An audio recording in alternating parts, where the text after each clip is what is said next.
Hello साथी हो, good morning सम्पूर्णमा।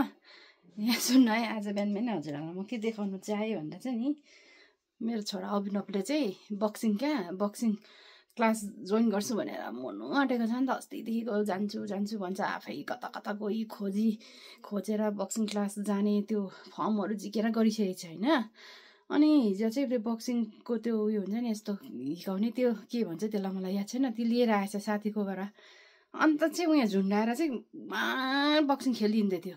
लास्टमा आएर हेर्नु त यो सिरानी यहाँ हेर्नु यसोलाई यस्तो बर्बाद गरेछ कि चुटेर यहाँ हेर्नु न। यो के हो, सिरानी हो कि यो के हो, यहाँ हेर्नु साथीभाइ। यति बिना चुटेछ कि यहाँ हेर्नु त।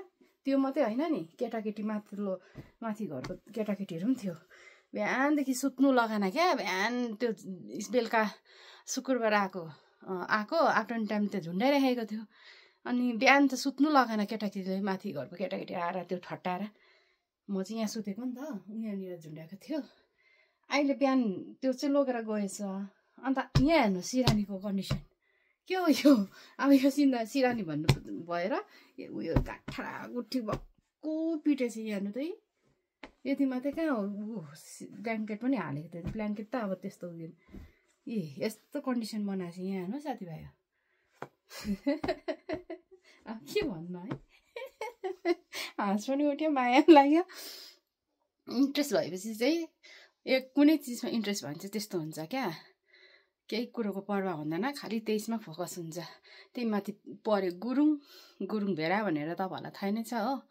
एउटा चिजमा लागु भयो भने त्यो नसकिन्छ, नगरिन्जेलसम्म गर्नु मनपर्छ अरे नि त।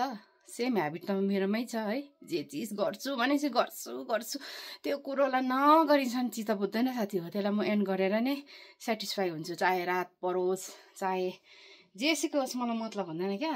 त्यस्तै अभिनव पनि हेर्नु न, कहिलेदेखिको इच्छा होला त्यसलाई जाने हो। यहाँ हेर्नु चाहिँ सिरानी कुटेर, अब सिरानीको केही उयो छैन।